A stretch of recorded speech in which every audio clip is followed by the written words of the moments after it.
Margaret Eleanor Hartwell stood at her kitchen window, her weathered hands wrapped around a cup of chamomile tea that had long since grown cold. At 73, she carried herself with the quiet dignity of a woman who had weathered life's storms with grace, though recent events had tested even her considerable reserves of patience.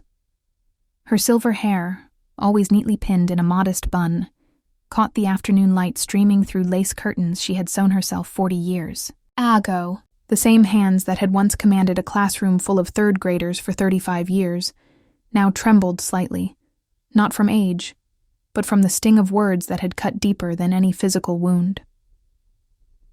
Margaret had been a beloved elementary school teacher at Riverside Elementary, known for her gentle patience with struggling students and her ability to make even the most difficult child feel valued. She had spent decades nurturing other people's children, often using her own modest salary to buy supplies for students whose families couldn't afford them. Her colleagues called her Saint Margaret, though she always dismissed such praise with a self-deprecating laugh and a wave of her hand. But Margaret's greatest pride wasn't in her teaching career. It was in the family she had sacrificed everything to build and support. After her husband Robert died in a construction accident when their son Michael was only 12, she had worked double shifts as a tutor to keep their modest 2-story home and ensure Michael could attend college. She had gone without new clothes, skipped vacations, and eaten countless meals of toast and soup so that Michael could have the opportunities she and Robert had dreamed of giving him. Michael had grown into a successful accountant, married his college sweetheart Jessica, and blessed Margaret with 2 beautiful grandchildren, Emma, now 8, and little Thomas, 5. For years, Margaret had been the devoted grandmother, babysitting whenever needed, helping with school projects, and showering the children with the love she had in abundance. She had even taken out a second mortgage on her home to help Michael and Jessica buy their first house, never expecting repayment, only wanting to see her family thrive. But somewhere along the way, her gestures of love had become expected rather than appreciated. Her gentle suggestions were dismissed as interference. Her offers to help were met with eye rolls and sharp sighs. Yesterday's incident, however, had crossed a line that Margaret never imagined anyone, especially her own family, would dare to cross. The memory of Jessica's words still echoed in her mind. God, Margaret, you're so annoying. Can't you just mind your own business for once? The venom in her daughter-in-law's voice had been shocking enough, but it was Michael's silence, his complete failure to defend his mother, that had shattered something fundamental inside Margaret's heart. What did a woman do when the family she had given everything for turned on her with such casual cruelty? How does a mother reconcile the child she raised with the man who stood by while his wife humiliated her? These questions swirled in Margaret's mind as she finally set down her cold tea and made a decision that would change everything. Margaret's relationship with her family hadn't always been strained. For decades, she had been the cornerstone that held everyone together, the reliable presence that everyone could count on without question. When Michael was growing up, she had been both mother and father, attending every school play, baseball, game, and parent-teacher conference. She had taught him to drive in the parking lot of the old Kmart, patiently enduring his jerky starts and stops. When he struggled with algebra, she had sat with him at the kitchen table night after night, breaking down problems until everything clicked. During Michael's college years, Margaret had worked as a tutor every evening after her regular teaching job, earning extra money to cover his dormitory fees and textbooks. She had worn the same winter coat for 7 years, patched and repatched until it was more thread than original fabric, because every spare dollar went toward his education. When he called home homesick during his freshman year, she had driven 4 hours each way just to take him to dinner and remind him how proud she was of him. The relationship with Jessica had started promisingly enough. When Michael first brought her home during his senior year, Margaret had welcomed her with open arms, treating her like the daughter she had never had. She had helped Jessica plan their wedding, contributing her own savings when Jessica's parents couldn't afford the reception venue she had her heart set on. Margaret had sewn the flower girl dresses by hand and had spent weeks crafting centerpieces, never once complaining about the late nights or the strain on her arthritic fingers. When Emma was born, Margaret had been the first to hold her granddaughter, after the parents, tears streaming down her face as she whispered promises of unconditional love. She had taken unpaid leave from teaching to help Jessica during those first overwhelming weeks of motherhood, cooking meals, doing laundry, and walking the floor with a colicky baby so the new parents could sleep.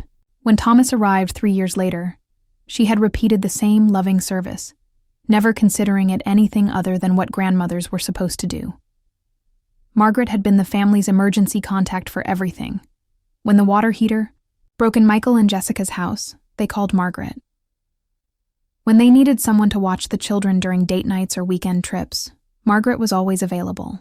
When Emma needed help with a school project on family history, Margaret had spent an entire weekend helping her create a detailed family tree, complete with photographs and stories that brought their heritage to life. Financially, Margaret's generosity had known no bounds.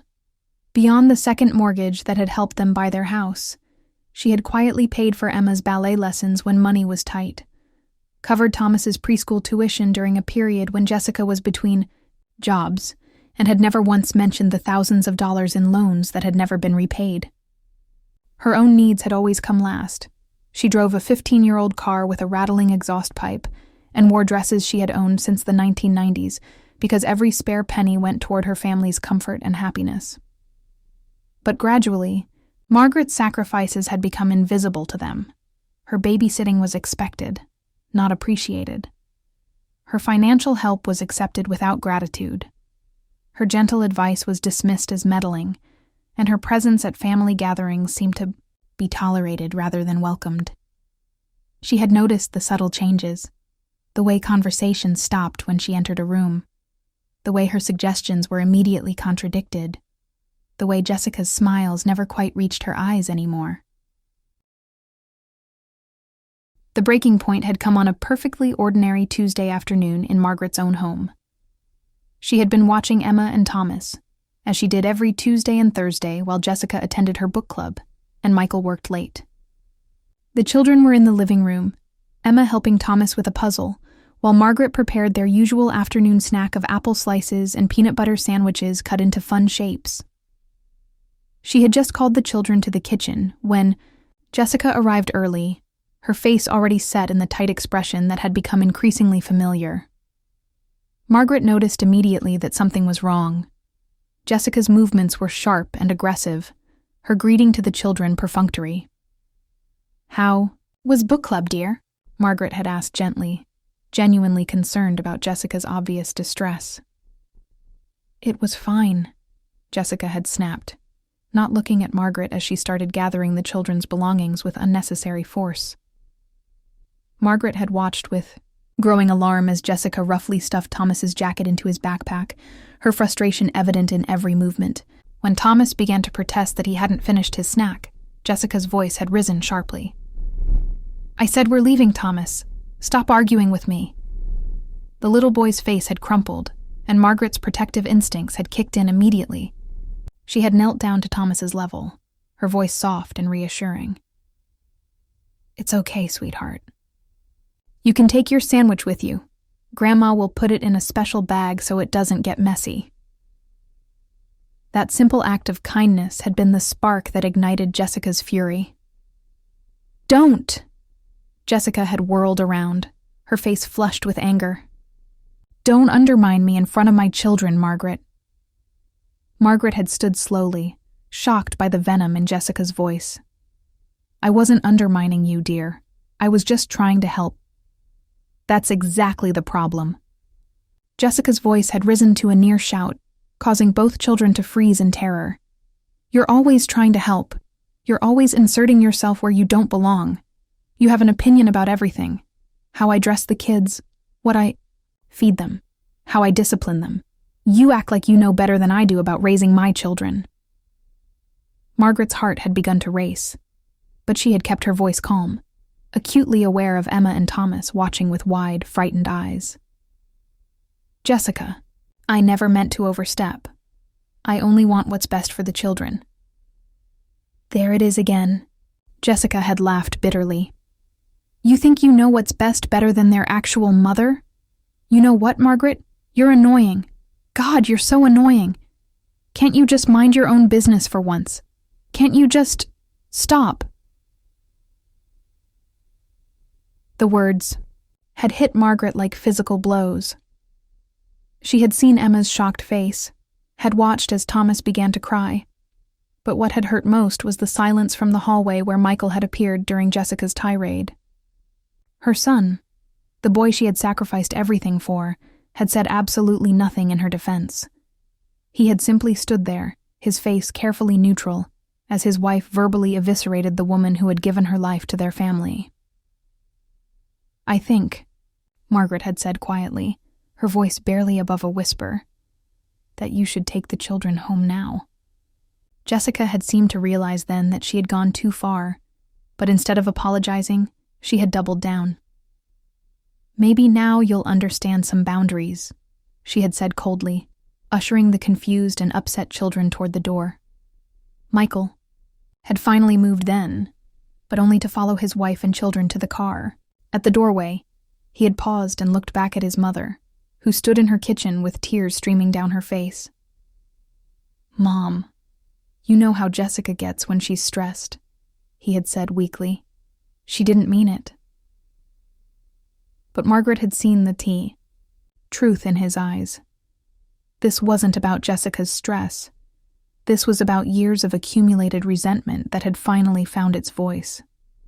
And Michael's inability to defend her, to stand up for the woman who had given him everything, had revealed a truth more painful than any of Jessica's harsh words.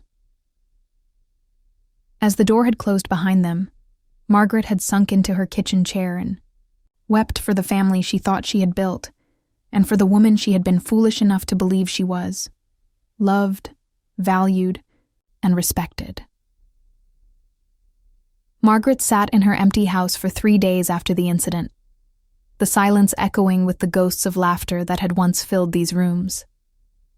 She found herself walking through each room, touching photographs and mementos that suddenly felt like artifacts from someone else's life. The handprint pottery Thomas had made for her last Christmas. The drawing Emma had done of the whole family, with "I love you, Grandma," written in purple crayon across the bottom. The thank you card Jessica had given her after Thomas's birth, filled with promises of eternal gratitude that now seemed hollow. On the 4th day, something fundamental shifted inside Margaret. She woke up, and instead of immediately calling to check on the children or offering to help with some household crisis, she sat quietly with her morning coffee and really looked at her life for the first time in years. What she saw shocked her. She had become invisible in her own story, a supporting character in everyone else's drama. Her needs, her feelings, her dignity. None of it mattered to the people she had centered her entire world around. She had been so busy being indispensable that she had forgotten to be valued. She had given so much of herself away that there was barely anything left of Margaret Eleanor Hartwell, the woman who had once commanded respect in her classroom and admiration from her colleagues. The realization was both heartbreaking and liberating. For the first time in decades, Margaret began to think about what she wanted, what she deserved, and what she was no longer willing to tolerate. She spent the next week in careful contemplation and research. Margaret had always been methodical. It was what had made her such an effective teacher, and she approached the situation with the same careful planning. She pulled out the deed to her house, the papers from the second mortgage she had taken to help Michael and Jessica, and began making phone calls to professionals she hadn't spoken to in years. Her first call was to Robert's old friend, Daniel Morrison, who had become a successful attorney specializing in family law and estate planning. Daniel had always maintained that Margaret was too generous for her own good, and when she explained her situation, his response had been immediate and decisive. "Margaret, I've been waiting 20 years for you to make this call," he had said bluntly. "What those kids are doing to you isn't just ungrateful, it's unconscionable. You have more power in this situation than you realize, and it's time you used it." Daniel explained her options with clinical precision. The house that Michael and Jessica lived in, the house Margaret's second mortgage had made possible, was actually in Margaret's name as collateral for the loan. The monthly payments that Michael made to Margaret weren't technically rent or mortgage payments. They were loan repayments that hadn't covered even the interest on what she had borrowed. Legally, Margaret owned a significant stake in their home, and she had every right to demand immediate repayment of the full loan amount. Moreover, Margaret's will, written years ago in a flush of grandmotherly love, left everything to Michael and Jessica, with the assumption that they would care for her as she aged. Given their recent behavior, Daniel suggested, it might be time to reconsider those arrangements.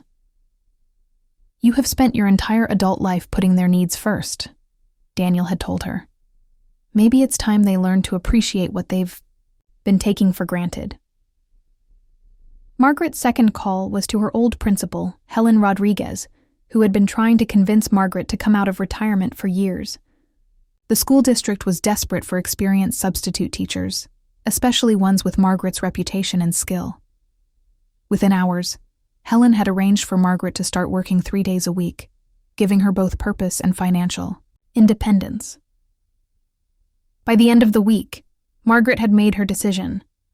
She was going to reclaim her life, her dignity, and her self-respect.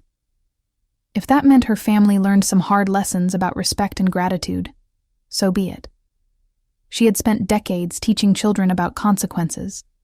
Perhaps it was time her own family learned the same lesson. 2 weeks after Jessica's cruel outburst, Margaret put her plan into action. She had dressed carefully that morning in her best navy blue dress, the one she had worn to graduations and important occasions, and had done her hair in the elegant style that made her feel confident and dignified. At exactly 10 a.m., she knocked on the door of the house that her sacrifice had made possible.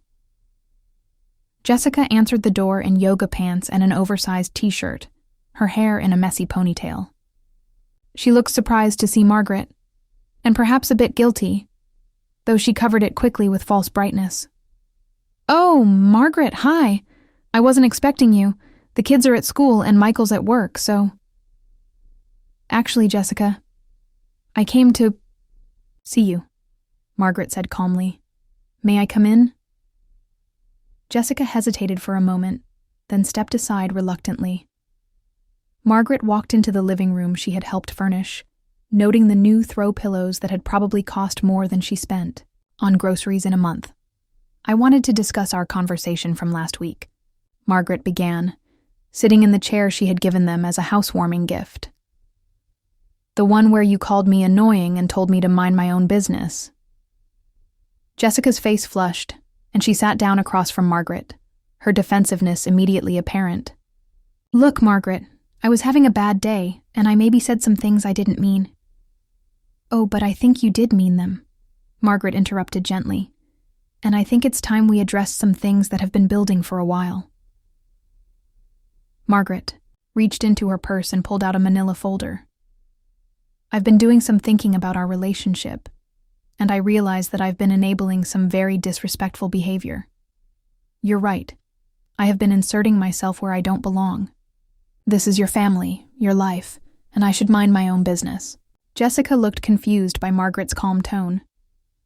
"Well, I didn't mean you should completely..." "So I've decided to do exactly that," Margaret continued, opening the folder. "Mind my own business, starting with my own financial affairs." She pulled out the first document and placed it on the coffee table between them. Jessica's eyes widened as she recognized the mortgage papers for their house. "As you can see, Jessica, when I took out that second mortgage to help you and Michael buy this house, the bank required your property as collateral. What that means is that I actually hold a significant financial interest in your home. The monthly payments Michael makes to me haven't even covered the interest on what I borrowed to help you." Jessica's face had gone pale. "What are you saying?" Margaret's voice remained perfectly calm, though inside her heart was racing. "I'm saying that I'm calling in the loan. The full amount, $127,000, is due within 30 days. You can't be serious. Jessica had jumped up, her voice rising. We don't have that kind of money. You know we don't. Then I'm afraid you'll need to sell the house to pay me back, Margaret said simply, or I'll be forced to foreclose on the property. Jessica stared at her in shock. This is insane. You're our family. You can't just... I'm annoying, remember? Margaret's voice remained gentle, but there was steel underneath. I meddle where I don't belong. I need to mind my own business. Well, this is my business, Jessica. This is my financial investment that I made out of love and generosity, and which has been taken for granted for far too long. Jessica was shaking. Now, the full implications beginning to sink in. The children, Emma and Thomas. Where will they live? I'm sure you'll figure it out, Margaret said, standing to leave. After all, I wouldn't want to overstep by offering advice about your family situation. She paused at the door and turned back to Jessica, who was staring at the mortgage papers, in horror. Oh, and Jessica? You'll be receiving some additional papers from my attorney in the next few days. I've made some changes to my will and some other legal arrangements. Since I'm so annoying and intrusive, I thought it best to remove myself from your lives as much as possible. As Margaret walked to her car, she could hear Jessica frantically calling Michael, her voice high and panicked. For the first time in years, Margaret felt a sense of power and control over her own life. It wasn't a feeling she was used to, but it was one she was beginning to enjoy. The phone calls started within hours. First Michael, his voice a mixture of panic and disbelief. Mom, what the hell are you doing? Jessica called me crying, saying you're trying to take our house. Margaret had been expecting this call, and she was ready for it. I'm not trying to take anything, Michael. I'm simply asking for the return of my investment, the money I loaned you, with interest. But Mom, you know we can't pay that back all at once. You never said anything about a timeline.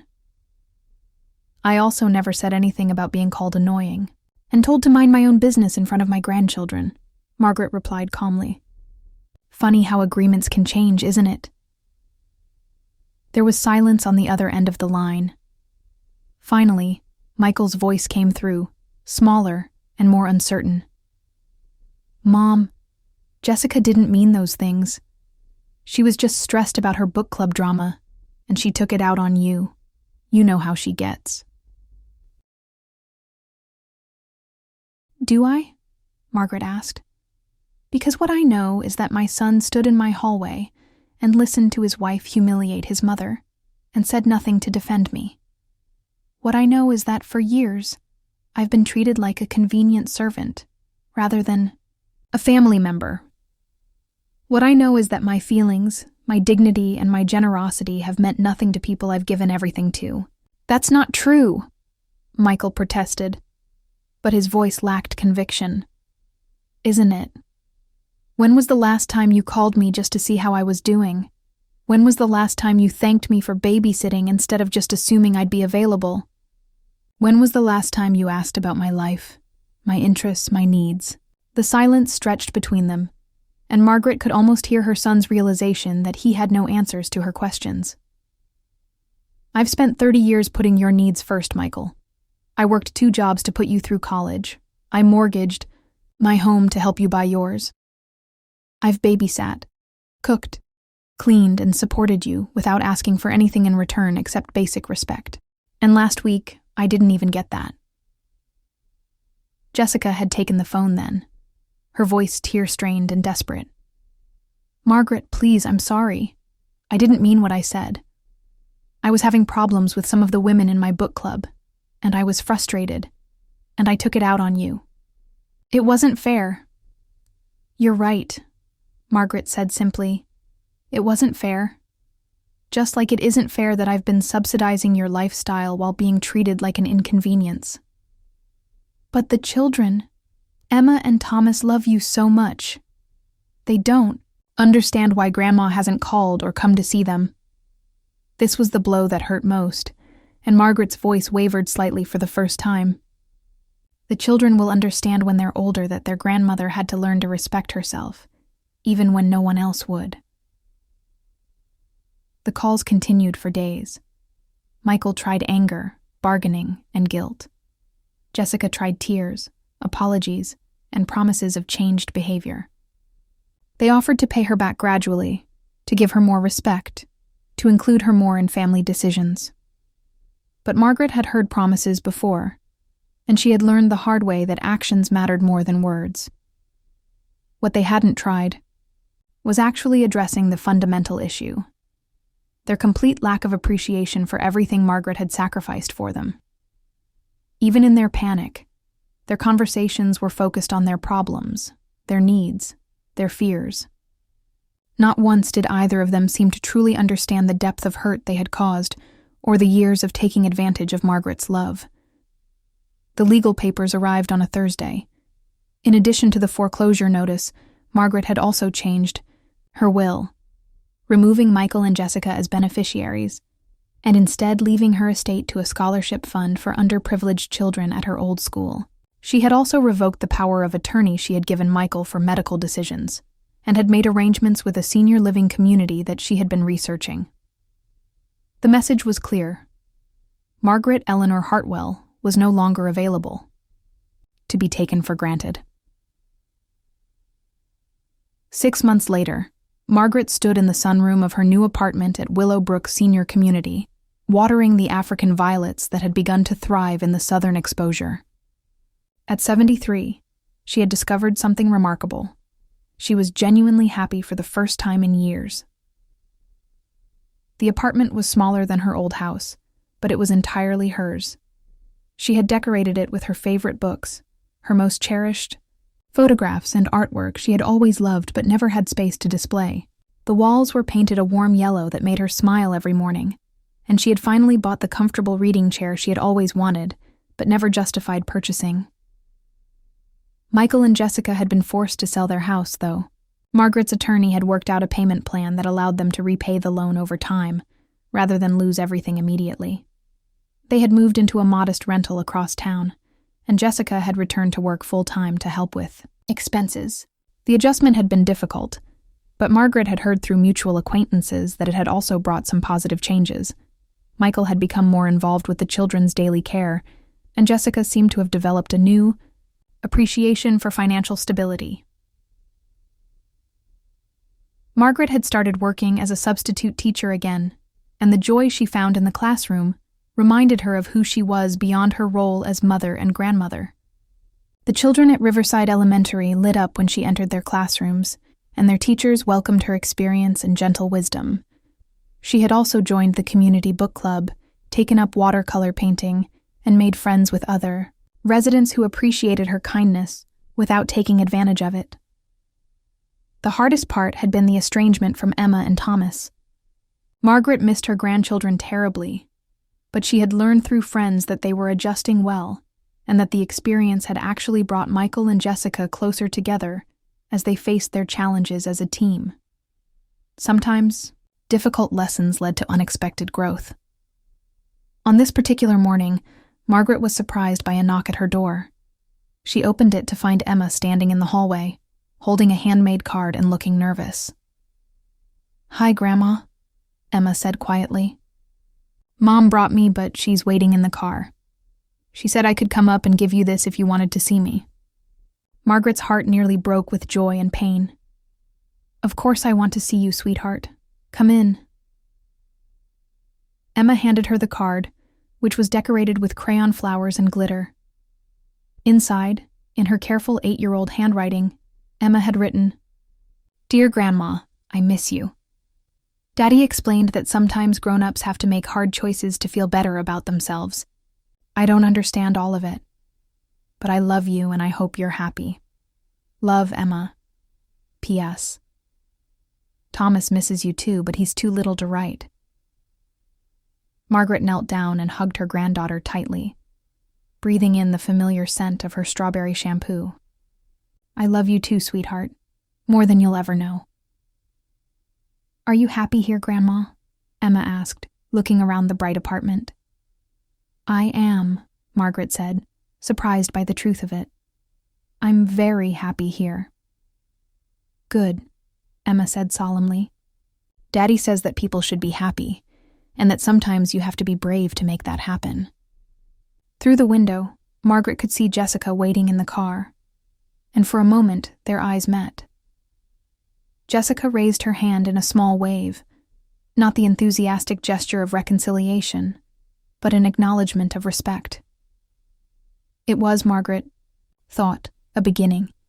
As Emma prepared to leave, she turned back to her grandmother. Will you come to my school play next month? I'm playing a flower, and I'm really good at it. Margaret smiled, feeling a piece of her heart heal. I would love to see you be a flower, Emma. You'll be the most beautiful flower on the stage. After Emma left, Margaret sat in her comfortable reading chair with the handmade card in her lap, watching the sunset paint the sky in shades of pink and gold. She had learned something important in these past months. Loving someone didn't mean accepting disrespect, and setting boundaries wasn't the same as withdrawing love. Margaret Eleanor Hartwell had spent most of her life teaching children that actions have consequences, that respect must be earned, and that self-worth isn't negotiable. At 73, she had finally learned to apply those lessons to her own life. She was no longer anyone's convenient solution or taken for granted resource. She was a woman who had reclaimed her dignity, her independence, and her right to be treated with the respect she had always deserved, and for the first time in years, that woman was enough.